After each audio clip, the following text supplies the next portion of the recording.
And away we go. It's the DFS Early Bird presented by Awesemo.com, brought to you in part by Yahoo Sports. Check out their DFS offerings. They have baseball up, obviously, now. NFL, as I've said a couple of times here on the pod, just around the corner. You'll want to get in there now, get your feet wet, understand the UI, but also a little bit of a different game over there. It's two-pitcher site for baseball, different price points, similar scoring to Yahoo, so you can sort of mix and match some strategy there. And you'll want to get in there before NFL because they're going to have some big contests, I'm sure. Speaking of contests, Dave, and it's Dan Stratford, Dave Lockman here on the DFS Early Bird, DraftKings seemingly listening to some of their users and flatter payouts on this Friday slate. We're seeing more and more of that on DK. And one, you need to be up towards the top end to take part in these flatter payouts. But with that said, it's what a lot of people have been talking about for a long time. Are you happy to see less of the 50K to first and maybe more of the 25 with a flatter payout behind that? Yeah, no question, because you can have nights where you cash a lot of lineups and you do well now and have like really solid nights without having to take first place. I like it quite a bit. It makes a big difference. There's no question about it. I know Adam 2 days ago he was in first, I think it was 50, and then ended up coming in third for like, it's 10, which is still solid. The other day I was in first for 25 and then finished in fourth for 5K, which that's on like, okay, if it goes 25, 15, but then it was 7 and 5 and 5. I'd love to see and I don't know if we'll ever see this, but I'd love to see like a 25, 20, 15, 10, 5, something right that because second place, a lot of times you're losing by a fraction of a point, and it is a $25,000 difference, right? $50,000 difference in some spots. Yep. Yeah. And you have, to your point, it can get crowded at the top there, and you're, a point off or a half point off and missing out on a significant chunk of change. Will be. What are we looking at here? I know in the 3-3-3 on DK, they flattened it out. And on the 10, I think is what I saw as well. They flattened out some of them. So it's not every tournament. It's not everything that's out there. If you follow Matt Birnbach over there on Twitter, he's a DK employee. It's the $10 mini spring series finale. It's 20 to first, 10 to second, 7 to third, 5 to fourth, 4-3-2, 5-2, 1-5-1, and 750 through 21st place. So it does seem flatter and more robust at the top. Haven't looked how it's affected the bottom end, whether or not fewer people are min cashing. I still have the complaint that min cashing these GPPs are 1/5 or even 1/3. Sorry, 1.5. You get what I'm saying. You're winning $15 off of 10. You're not doubling up your money. But beggars often can't be choosers, as the phrase goes. So good to see. That's the thing, though. Like, there's one thing. It's one thing having the payout structure where it's so top heavy, but another thing is I would love to see him bring back min cash is doubling up your 2x, your right? buy-in. Yeah. But generally speaking, if you're gonna flatten out the payouts, it allows you to do that. They go hand in hand. Maybe some people don't like that, and it's a conversation to have for sure. But I think a lot of people do. Even guys that are playing, $20,000 a night. I'm sure a lot of them would argue that they wouldn't mind it being 25, 30,000 instead of 50 or 60.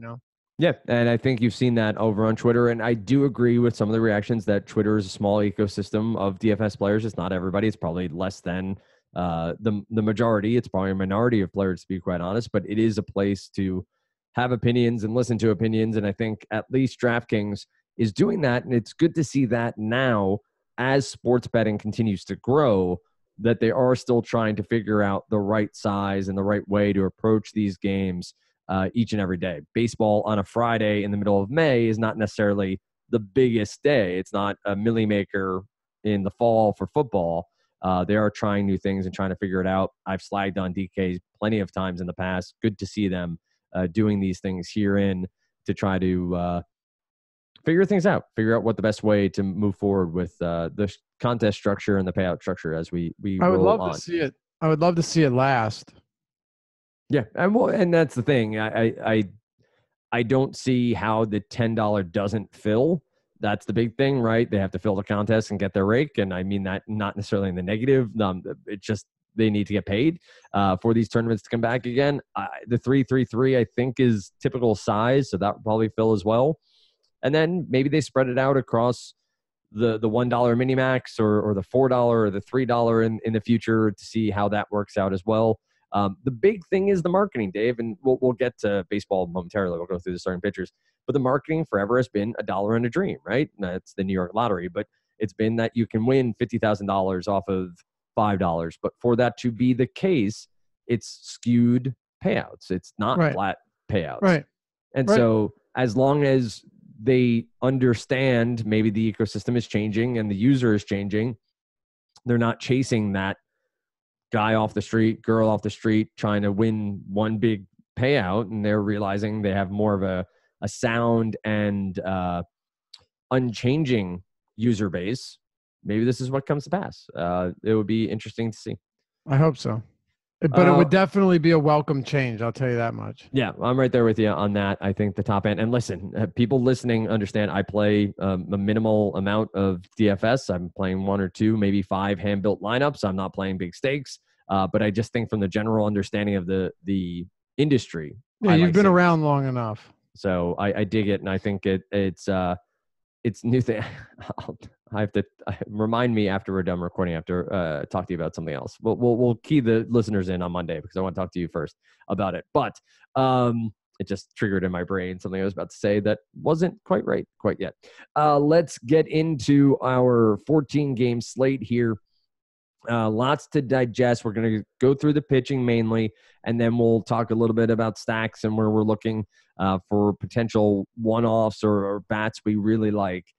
It is an expensive day on DraftKings. We're going to use that as our jumping off point. We'll reference FanDuel where we can, Yahoo as well, clearly a sponsor of the show, and we appreciate them. We'll highlight some stuff over there as we roll through as well. Don't forget, you get the MLB strategy show in the morning. That's Adam and Josh. And then you get the deeper dive, which comes off the deep dive, which is behind the paywall. Deeper dive is free. And then live before lock. Apparently there's some sort of pizza roll eating contests that Josh is partaking in.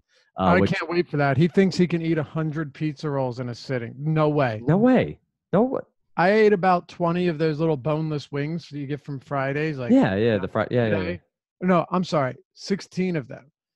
Could I have kept going? Absolutely. I try to exhibit some self-control, but getting to 100, and I'm saying because they're pretty similar in size. Right. They're like, that big. They're that big.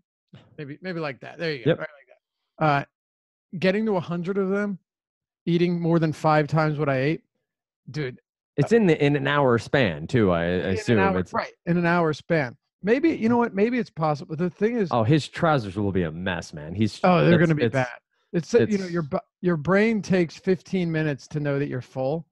So, so do you go slow or do you go really fast? Well, it's the whole the milk challenge and the Edward 40 hands and that's the thing. Do you go slow and try and pace it, or do you just pay a massive price when your brain and body realize and tell you, oh, you fucked up? You're a mess. Just go to the bathroom. Just let it happen as naturally as it can. I hope Josh doesn't have any lactose issues. I mean, come on. What are we doing here? Josh, good luck. I wish you the best of luck. I don't think it's a good idea. The parent in me is going to tell you don't do it, but safe travels, friend. Blake Snell, Chris Sale, Robbie Ray, Shane Bieber, Jose Barrios, and Noah Syndergaard are all above 10K on DraftKings. Also, Walker Buehler we can throw into the mix in this conversation as well. He's at 9,900. Now, it's good pitchers in some okay spots. We saw Lucas Giolito go out and shut down the Houston Astros. Chris Sale gets a highly righty-centric lineup. Springer could be back. He's been dealing with some back issues. Robbie Ray, probably my favorite simply because of park and opponent. The San Francisco Giants have been putrid, to use a word that's been used many times on podcasts we host together. The park is great. And so I think there's upside here at 10-9. But where do you stand? Yeah, Berrios against the White Sox, which has clear upside. Syndergaard even against the Detroit, as much as he struggled at times. What do you got here? Above, let's say, Walker Buehler up. We're talking about SP1s on DraftKings, SP1s on Yahoo. What do you got as your favorite play or favorite plays out of this top end? Well, let me just say one thing first. I think we may see the highest total of the season on this slate. Do you know how you know what game? You know, the team total. I mean, the game total. No, the highest implied or team total. No. Let's see. Scroll. Baltimore and Cano. What do you got? What game are you looking at? Okay. So no, not the run, not the overall total, not the over under. Individual team total. Specific team total. I mean, is it the Yankees against Junis? No. One more. I'll give you one more here. It's very obvious. It is very obvious. Like, just think of the most obvious way you could get the highest total. You're talking about, I assume, Means in Colorado against the Rockies? Yeah. Yes. I wouldn't be surprised if they have a 6-6 implied total. We don't have one yet, but I really wouldn't be surprised. Like, I wouldn't be surprised if the Orioles have a 5-run total and the Yankees are the Rockies are still like minus 270 money line favorites. I think that's how significant it could be. I really do. And I'm not saying Means is downright awful, but he's a lefty going into Colorado where they have just lefty mashing right-handers. Course, like, I mean, really think about it. We haven't had, here's another thing to consider. It's been pretty chilly all season at Coors. Almost like we've had maybe one or two really nice, decent weather games. Yep. You're going to be above 70 degrees here, and you've got John Means coming into Coors. Would you be surprised if it's the highest total of the slate or of the season so far? I wouldn't at all. I think it's going to be right there. I think Means is better than giving credit for at times, but the righty bats of Arenado, Story, Desmond will probably be at the top of the lineup. Will all be very much in play DFS wise. So I'm going to wager it's 6-1. 6.1 is the Rockies opening line total. Yeah, I'm going well above it. And normally I wouldn't say that, but I think you're going to have I wouldn't be surprised if there's a 12 over under on this game, as a matter of fact. I can see that. Yeah. So it'll be fun. It'll certainly be fun. And look, the truth is, whatever it is, whatever the total from this game happens to be, we're going to have a lot of exposure to it. Because I'll ask you this, and then we'll get right into the pitching. I don't know. And the obvious answer is yes, there is a way to get away from it, but it's going to be tough to get away from the Rockies in this one. I'd agree. I mean, there's going to be the flat out choice of just fading Coors, which is a fact of the matter that we all have to deal with any given night when playing DFS, and Coors games are on the line. But if you're building an optimal lineup, right, if we talk about that word, Coors is going to be involved. So you're going to have, to your point, an 11.5, maybe 12.5 run total, and you're going to have a bunch of righty bats against the lefty in Coors Field. Yeah, it's going to be tough to get away. So this is what we do here on the Early Bird. We're going to see if there is good value at pitching and hopefully figure something out. We have a lot of games. Excuse me. So hopefully there are some discount pitchers, but we'll start with the top, Dan. So on this slate, you have, what did you say, 6 guys above 10K on DraftKings? Yeah, you have 6 guys, and then Walker Buehler is 100 last season at 9.9. Right, 2 of them above 11K. God, Robbie Ray is really expensive. That's pretty incredible. It's a great spot. It is. I mean, it's a really good spot. There's no question. But when I look at this slate overall, number one, Walker Buehler does stand out. Do you pay for him against Pittsburgh? Probably not in a spot like this. I think that could be kind of difficult. I do expect him to be a pretty heavy favorite. Actually, I don't think we have a pitcher for Pittsburgh yet, at least not. I think Brault the long guy? I think Brault's the long guy, yeah. Because MLB still has it as to be determined. So I don't know if DraftKings is just going by like where they are in the rotation or the last 5 days they pitched? I think they are. In fact, I think they're projecting the last combination that the Pirates used. Yeah. Yeah, I think so. So it's worth paying attention to. But yeah, Robbie Ray is very appealing here. And the truth is, normally paying that much for him can be scary. But if we know a couple of things about Ray, is he's been much better away from home. Not as much this year, but over the past several seasons. He is somebody that racks up a ton of strikeouts. So Robbie Ray is more volatile than a lot of pitchers. That's obvious. But he's also been much less volatile this year overall, and I think that stands out. The biggest issue with Robbie Ray, in my opinion at least, when you're paying a premium for him, isn't his K rate. No, not at all. Actually, as a matter of fact, Robbie Ray's K rate is 29.5%, one of the highest K rates in baseball. It's the fact that he just doesn't go deep into games as a lot of other pitchers. And, batters faced per game, I guess it can be deceiving to some extent. But Robbie Ray on this slate is 1, 2, 3, 4, 5, 6, 7, 8, 9, 10, 11, 12, 13th in that category. That worries me a little bit. You need the strikeouts here. But I do think if there were ever a time where Robbie Ray goes deep into a game, it's against this New York Giants team. Really, they're the San Francisco. Sorry, did I say New York? Yeah. I had a football call today, and it's the San Francisco Giants. They are really bad. Right. And not only are they bad, but they're even worse at home, which shouldn't surprise anyone. It is the most pitcher-friendly venue in baseball. So when you look at the Giants' stats this season, WRC plus at Oracle Park, dead last, tied with the Blue Jays for at home WRC plus, 29th in ISO. They're only better than the Marlins. And then take the weighted on base average, which matters with a guy like Robbie Ray. It is dead last. It's actually behind the Miami Marlins. So all of that stuff stands out. I think the whole whip idea and long plate appearances should be mitigated a bit in this matchup. So I do have some interest in Robbie Ray. And the reason I say that is, okay, Chris Sale, I love this guy, but it is a very tough matchup. Like, there's no question. He struck out 10 Houston Astros last game.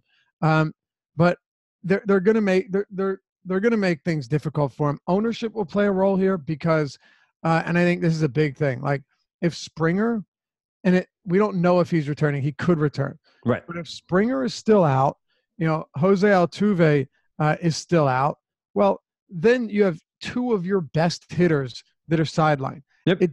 It does make it a little bit easier. Chris Sale has looked unstoppable lately. The fastball's finally getting the results that we were looking for. So I would say at least keep a close watch on that lineup on Springer. Springer coming back, one batter makes a big difference. He does, because you get like a Tony Kemp in there if Springer isn't in.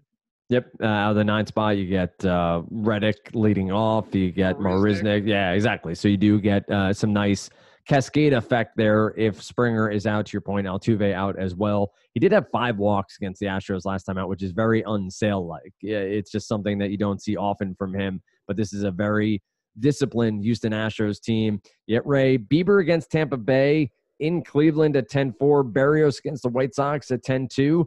That feels like it's going to be what was the Manny line? I'll sprinkle them in. Like, I feel like Berrios and Bieber here. That's my line, man. Is it your line? He stole it from you. To Manny. He used it all the time. But I feel like these are two names that I'd be on other slates, but here they're sort of dwarfed by names above and below them a little bit. Do you think they're in prime spots, or the price tags are just too high in okay spots to really get a dominant outing? Yeah, it's tough. I think I stole that from someone else. I don't know who, but Manny stole it from me. That's right, Manny. I hope you're listening, bro. Emerald, maybe? Emerald Lagasse? Yes, that's it. I don't even know who that is. The guy who just yells "Bam" when he's cooking. Yeah. So Bieber's coming off. Is it the best fantasy performance of the season? It might be. Probably is. Not him, but anybody. I think so. 56 DraftKings points, right? No walks, 15 Ks, yeah. It would make sense. I'm talking about fantasy points. Right. Totally. Yep. Right. And I would assume that it was more than than Mike Fiers, even though he threw the no-hitter. Yeah, it was 6 or 11 fantasy points. Yeah, it has to be the best one yet. Against Tampa Bay, it's an interesting spot. But what about Berrios against the White Sox too? And I think this is one where I'd be willing to take a look. The White Sox do strike out at a very high clip against righties. Berrios has notoriously been better at home. Right. More strikeouts, lower whip, lower walk rate, lower weighted on base average, way lower xFIP. And I'm talking about by a significant margin. Take all of that into consideration here. But it feels like, DraftKings had balanced a lot of pricing out the past maybe the past 5 days. It seems like the pricing has been through the roof again. And like with Blake Snell, are you going to be able to get up to a guy like Blake Snell? He's fantastic, and this is not a cop out. I really do think though that you have to play the ownership game here, right? Like you have to play the ownership game when you're talking about these high-priced pitchers. There are so many good high-priced pitchers on this slate. So if you have an elite pitcher like Chris Sale, who's, completely going overlooked, because it is, yes, a tough matchup, no question. Right. But we know that he can strike out double-digit hitters no matter who he's facing. Well, then that's something we have to consider. Like, we absolutely have to consider it. My guess, though, I think Noah Syndergaard will be popular. He's the cheapest of the high-end guys. He's on FanDuel, it's different. You have Blake and then Snell, Blake Snell and then Sale, and then Syndergaard, Buehler, Berrios, Robbie Ray's 8,700. Like Robbie Ray, out of all of the great pitchers on the slate, $8,700 Robbie Ray is crazy. So I'm absolutely looking at Robbie Ray there and saying, all right, he is of the top guys. He's got to be your best value. Like he's just got to be your best value there, especially knowing the immense upside that he has. When you're talking about DraftKings or you're talking about Yahoo, it's a little bit different. So I think we play ownership here. Just quickly going over the Yahoo ones, you have Snell, then Sale, then Syndergaard. So almost the same. Then Berrios, Bieber, and Buehler. Robbie Ray, $38. Yeah. Once again, just really, really inexpensive given his upside. Another guy that I'm willing to consider here because his swing and miss stuff is filthy. I wish he was a lefty in this matchup, but I think Griffin Canning is interesting. The Angels have a ridiculously high implied run total. Canning has a 17.7% swinging strike rate through his first few starts, 34% called strike plus swinging strike rate. Elite numbers right now. I'm not saying they last, but 28% strikeouts. You're getting great numbers from Griffin Canning, and he's not wildly overpriced either. So there are some guys here just working your way up from there. Lucchesi, that's a tough one for me. I'm not huge on him here. I think that he's going to continue struggling against righties until he develops another pitch. But I think Syndergaard will be popular. Berrios too. People might pay for Ray on DraftKings anyway. Tell you what, of all the slates we've seen, this one, just at first glance, when you take a cursory look, is the toughest one to figure out because a lot of these guys are really great. The great ones don't have good matchups and are really expensive. The other really good ones, but a tier down, like Robbie Ray's a tier down from Snell and Sale, right, has the best matchup, but he's priced like he's Chris Sale, which makes it kind of tough. Yeah, I'm right there with you, and I think it will make for some fun roster construction decisions to be made. The thing that Awesemo.com does have is the ownership projections. So when you're thinking through GPP lineups and trying to understand where you may have some upside or you may want to get away from what you may consider bad chalk, somebody who's owned at a higher percentage, and you can get into a lineup construction that maybe pivots from a Berrios to a Bieber or back and forth, or from a Berrios to a Syndergaard or Syndergaard to a Berrios. The ownership projections really can come in handy there to understand where our site believes ownership is going. Now, that is always part of the consideration, right? It's part of the roster construction, part of what you're doing. You still want to build a lineup that you're confident in. You just don't want to pivot to someone because they're going to be lower owned. But all those pitchers on the top end have upside in one way or another, whether it's opponent, park, or just talent that may come to pass. If we go sub 10K, which you already went through a little bit with Canning and Lucchesi, we do get into the likes of a Mike Fultonevich at 7,800 against St. Louis. He's been terrible on the year, but the Cardinals' offense has been pretty low-key as well. You have Pablo Lopez coming off of a great start, gets a Washington Nationals lineup that has clear pop in it, not saying it doesn't, but also has some holes from a strikeout perspective that may be exposed. You have Michaelis against Atlanta, and then you can sort of scroll through Pomerantz and McGowan for Washington against Miami. The Miami Marlins, amazingly, have had a run here against a bunch of lefties. So you've seen enough of the increase in WOBA and ISO and all those things, but they're still dead last. So it's amazing to see that they've been better. And from a DFS perspective, I've owned them more than I've preferred over the past couple of days simply because of matchups and price points. But they're still so far behind everyone. Even if you're looking at just last 14 days, they're still 29th on the year, or 29th over those 14 days in ISO and WOBA and WRC plus and all of the stats we look at on a given day. So this kid, McGowan, coming up for a spot start with Aníbal Sánchez and Hellickson on the mend, 7K on DraftKings. So let's go through the mid-tier, lower mid-tier, and the bottom. I don't think we're going to find much we like, but the likes of a Michaelis, a Fultonevich, Lopez, and McGowan, any of those names at least worth putting into the player pool and doing a bit more research on Friday. Yeah, just throwing one more thing out about the top tier. Blake Snell, I think people sometimes look at this Cleveland team and remember them as being good, kind of have this idea that they are. Against lefties this year, their active rosters, bottom 10 in WOBA, ISO, and WRC plus with a 10th highest strikeout rate. So I wouldn't be counting Blake Snell out either. The question is, once again, he is the highest priced pitcher on DraftKings, on FanDuel, and on Yahoo, above Sale. I mean, it's amazing. He deserves it. And I think, again, if he's going to be completely overlooked, Snell could be that guy. Right. It's just a matter of how do you fit the bats in. So I'll get to your McGowan question in a second. I already talked about Canning. I definitely think there's some upside there. Jared Eichhoff is one of those guys where it's tough.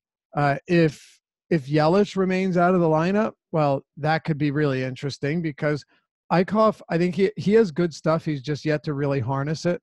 He has a very good curveball. When his command is right, you see some really great stuff from him.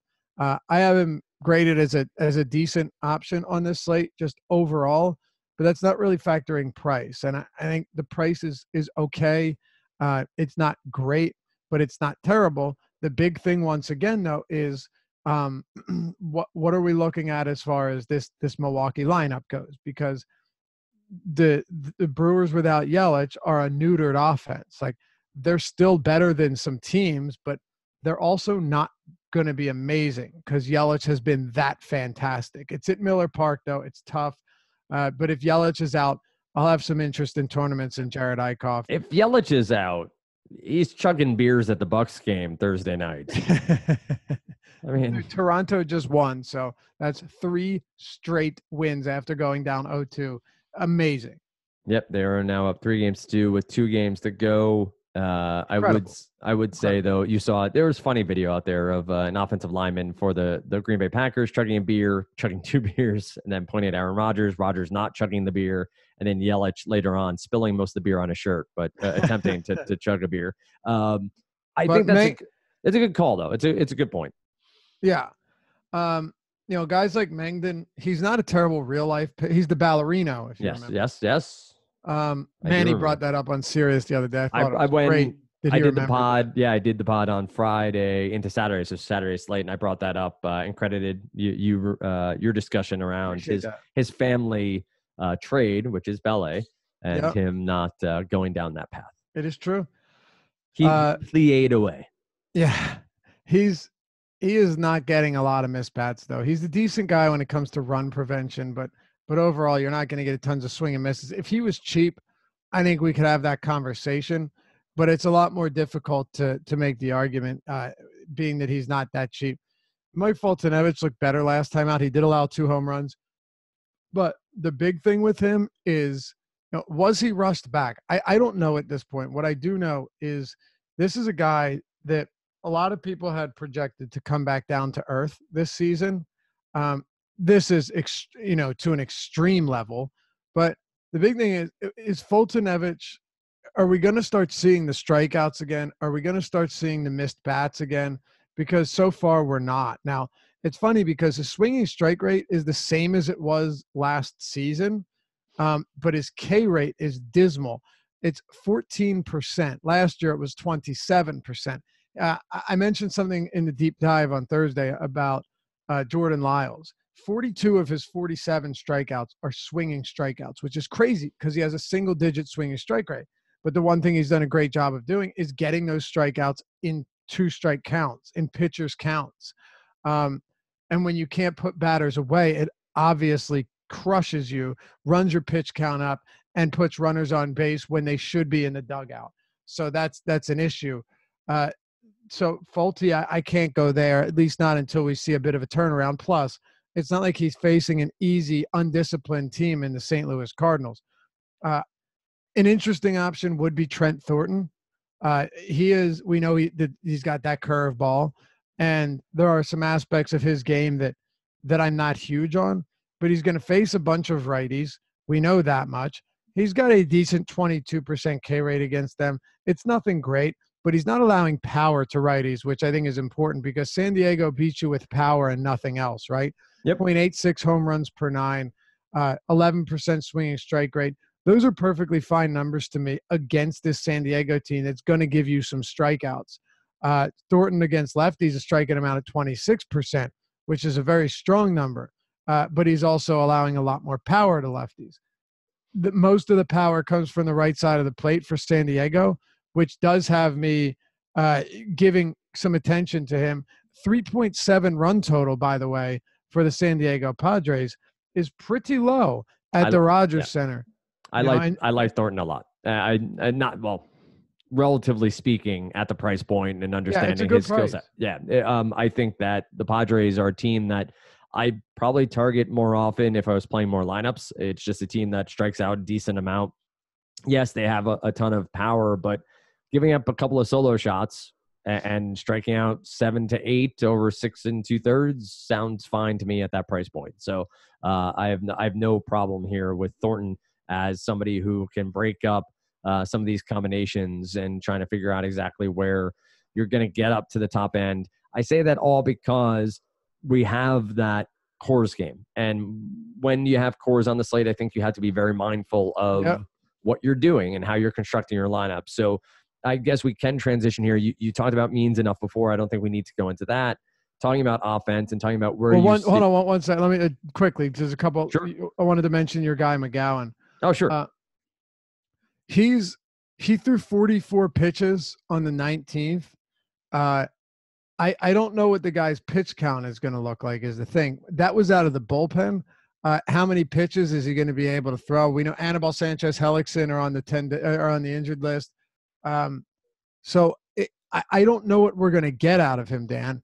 And that's, I guess, the question here. Can he go and throw a bunch of pitches? I'll look more into this. But as of now, I don't know. It is Miami. And Miami, once in a while, they'll put up some runs. But against righties, like you said, they are dead last in almost every category. And when you look at their K rate, they strike out a lot against righties because they are such a righty-heavy lineup. And I think a lot of people were playing them the past couple of days. Not only were they cheap, but they faced 2 lefties in a row. Yep. McGowan he's a decent strikeout guy, projects for around 8 strikeouts. Actually, Steamer has him projected at a strikeout per inning, but they have him they have him mostly out of the bullpen. So that, I think as a starter, you'd probably get him around 8. Not a crazy idea. If you hear, we're going to let him go. We're hoping to get 5-6 innings out of him at 7K flat. I don't think that's a crazy idea at all. Is it risky? Yeah, certainly. But most of these guys are going to give you some indigestion. They're going to give you some heartburn. It's not going to be easy. And then of course the last one here. You're a Yankees guy, right? I am. Yeah. So how many innings should we expect from Luis Cessa as our probable long reliever here because, this guy's striking out 11 batters per 9 out of the bullpen this season. He has a 14.4% swinging strike rate, and he's facing a Royals team that is no stranger to strikeouts when they face righties. Not all of them, but a decent amount of these guys will strike out at a high enough clip, and they're right in the middle of the road this year. So do we see him going 5 innings because he's 5,900 and he has wicked strikeout stuff out of the bullpen this year? That could be the most interesting and important question on this entire slate with cores and so many high totals. Yeah, Sessa was a spot starter for the Yankees last year, so he's been stretched out in the past. I know in the minors he was starting last year. I think this year in his stint, it's been 46 pitches last start or game and 48 two appearances before that. So 70 pitches, 75 isn't crazy. That's exactly where I was going. I think 70 to 75 pitches is more than reasonable. I think that the Yankees have bullpen arms that they can lean on. It's not like they're going to need him to go for extra length here, but I would say 4 to 5 innings is legitimate. Remember, when you have this sort of situation, 4 to 5 innings can still get you a win when you're chasing the win on a site like FanDuel, when you're chasing the win on even DraftKings, trying to get those 4 extra points.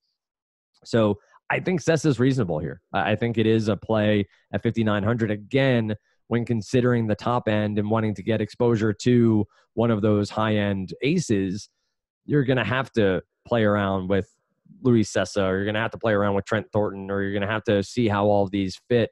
Maybe not the best phrasing on my part, but you're going to have to figure out the way to make these pitcher combinations on DK work.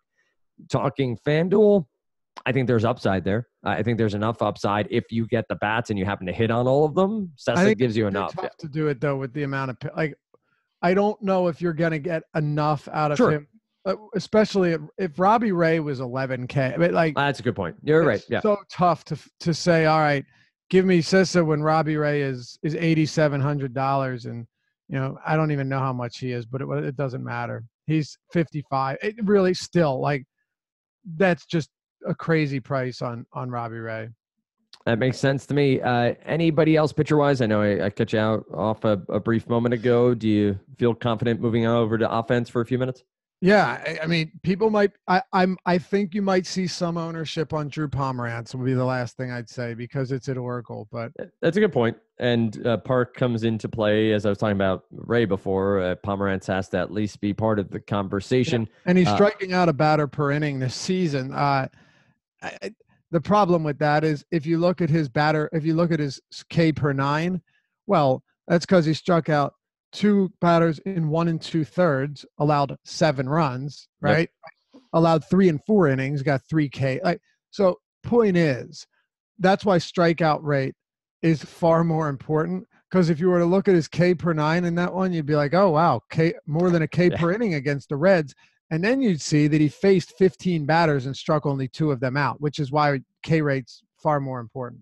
Diamondbacks on the year, 21.4% K rate against lefties. They are low on the walk rate, and that's something that's been a concern for Pomerantz in the past. 6.8% on the season 2019. Again, still small sample size, just over 500 plate appearances. Almost 600, I should say, 571 from what I have in front of me on Fangraphs. So maybe there's some upside for Pomerantz. I will have zero interest in Drew Pomerantz just because of blow up spot there. But seems reasonable enough to have him in the conversation because of the park and because of potential at that price point. Let's talk offenses quickly here. Colorado, yes, I get it. And I'm not disagreeing with you on Means. I do think he's a little bit better than people give him credit for. I think the changeup gives him some nice depth on his fastball as well. Nice differential in speeds, but Coors Field, Arenado, Story, Desmond, is Mark Reynolds still there? He's still there, isn't he? Mm-hmm. Mark Reynolds, there's enough power bats there to go around that you're going to want to try to figure it out. Chase the home runs on DK and try to get there, whereas on FanDuel, probably straight stacking, a little bit more straightforward. Where else are you going? Do you go to the other side of that matchup and to Baltimore? Do you like Chris Davis? What other offenses do you at least have right now as some potential upside? Well, we have, I guess, trying to see how we do this succinctly without going crazy. All right. So let's just do this. The teams with the highest totals right now. Well, the teams with no totals at all, Dan, are a few, as a matter of fact. The Tigers against Syndergaard, we don't have to worry about them, right? Okay, take them out. The Mets against Soto and whoever else. Jacoby Jones home run incoming, just because you just. You know what? It's possible, but unlikely. Against Soto and I guess whoever's going to come out of the pen, the Mets. Interesting. I have them right now. I added totals myself. I have them, I think, at 4.6. I feel pretty confident about that. It'll be right around there. I don't hate them. And then the other teams, Rockies and Orioles, both don't. Like I said, I expect a very, very high total on the Rockies. Nothing for Pittsburgh yet against Buehler. We're not rostering. At least I'm not going to be heavy on any Pittsburgh Pirates. Philly and Milwaukee don't have them yet. I'm interested in both Philly and Milwaukee.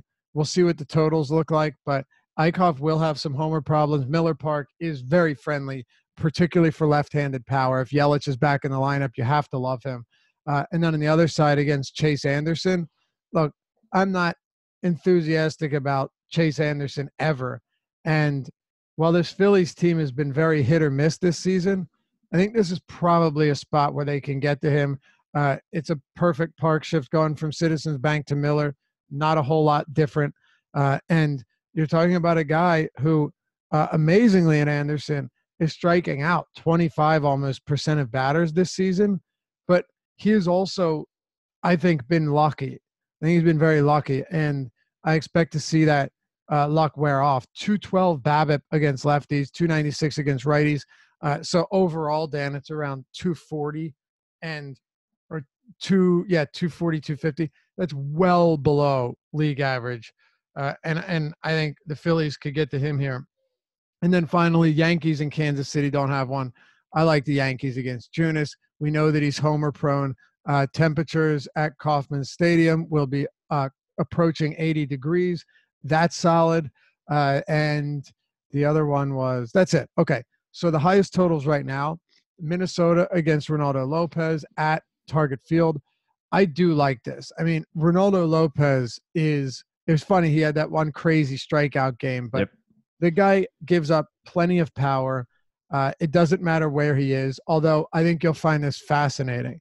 He's allowed 11 home runs, all of them at home this season. All of them at home, right? Yep. But then at the same time, it's like, oh, who'd he face on the road? The Royals, the Tigers, and the Indians. And that was before they fully got healthy. I'm not worried about that. Plus, Target Field's very solid for extra base hits. I like the Twins here. But the biggest thing, this is why I said I didn't want to take too long, because I think this is the most important. We obviously love the Rockies. I'm going to like the Orioles as well. The Angels, I really like against Smiley. They have a 5.4 run total. Angel Stadium has been very friendly for home runs since lowering the home run line. Athletics against Wade LeBlanc at 5.4. Cardinals at 5.3 against Fultonevich. But the question is, I'll throw this to you because I think it's the biggest thing on the slate.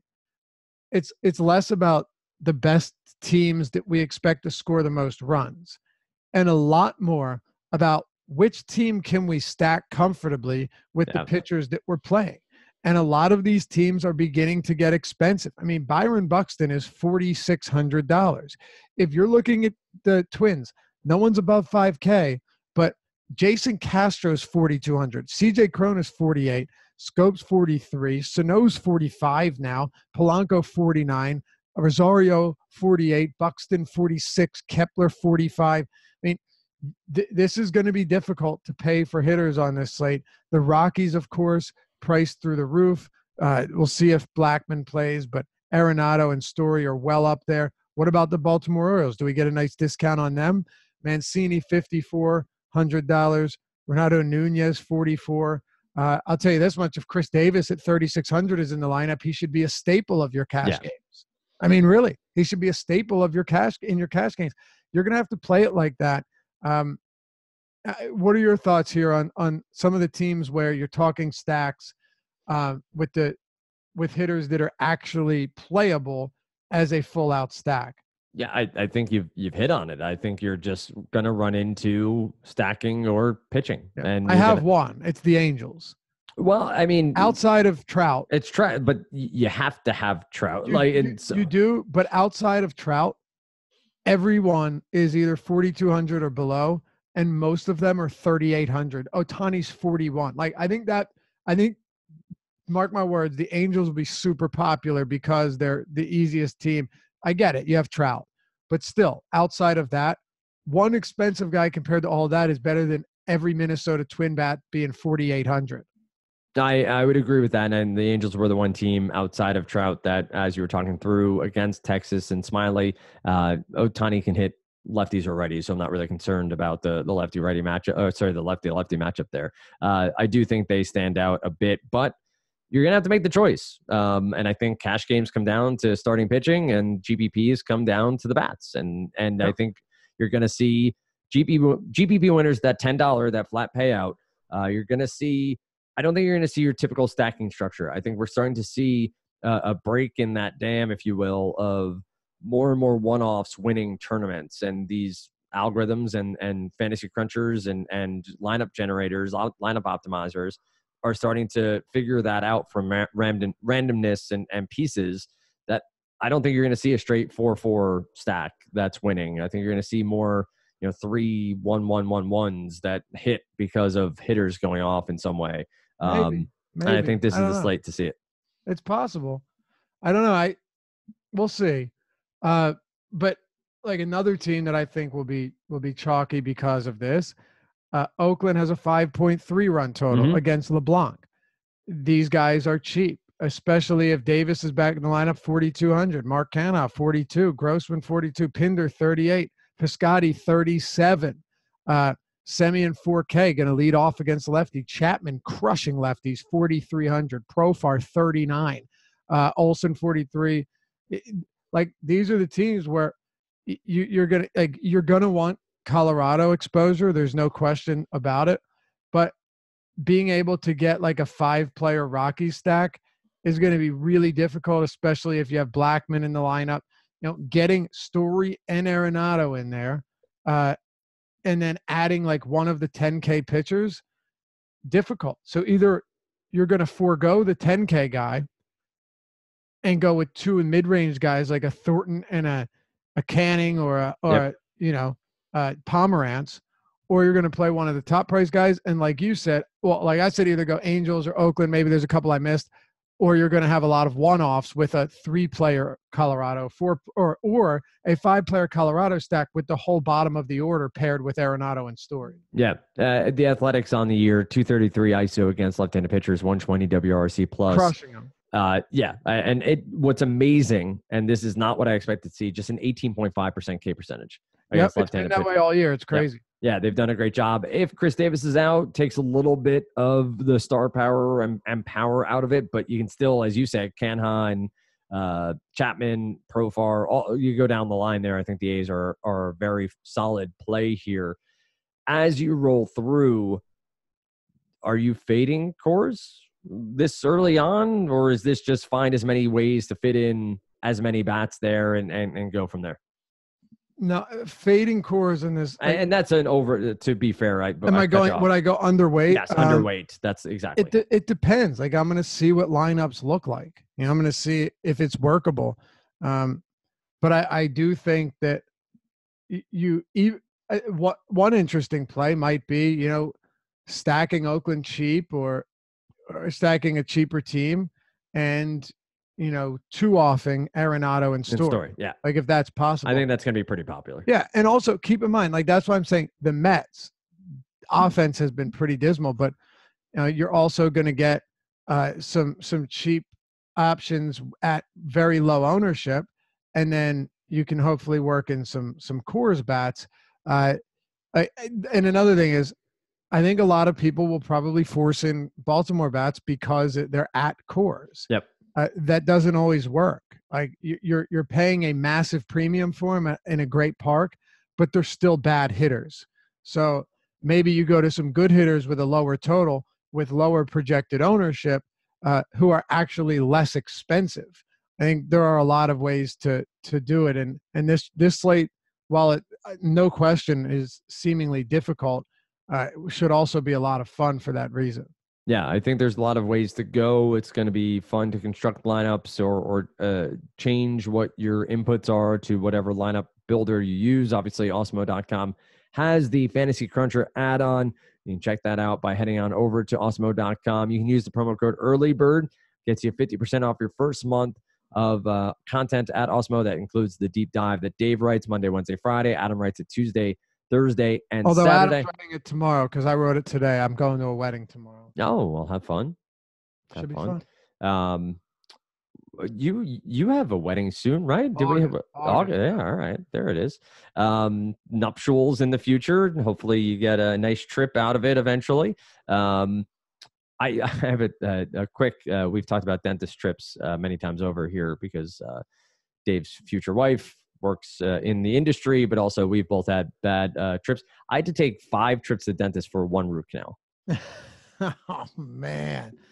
They had to do the work, and then the temporary cap was fine, but then the actual crown didn't fit the first time. So I had to go back a second time. And the second time through, I had said specifically I need Novocaine because the tooth in front of it needs work too. And the woman was like, oh yeah, sure. But all of a sudden the dentist was in. He's like, oh, we got to go. Pulled the temporary cap off. I'm like, dude, you need to stop. Dude, don't watch the documentary on Netflix called The Root Cause. No way. I can't. No basically saying that root canals cause cancer. Sure. Now you don't have to watch it. I got you. I mean, everything does, right? I mean, we're all screwed. We're living too long. Cancer happens. It's saying because you're taking the root out, but then opening up the cap. Yeah, and then the infection and all that stuff can linger in there, and you don't know. I don't know. Pretty wild stuff. I'll check it out. Good luck. We've been watching Jailbirds, by the way, on Netflix, which is the documentary style TV show about is it Sacramento prison? Check it out. It's interesting. Okay. Crazy people, and they talk through the toilets in the prison. So that has continued to be a strange thing. Anyway, that's where we're going to close the podcast.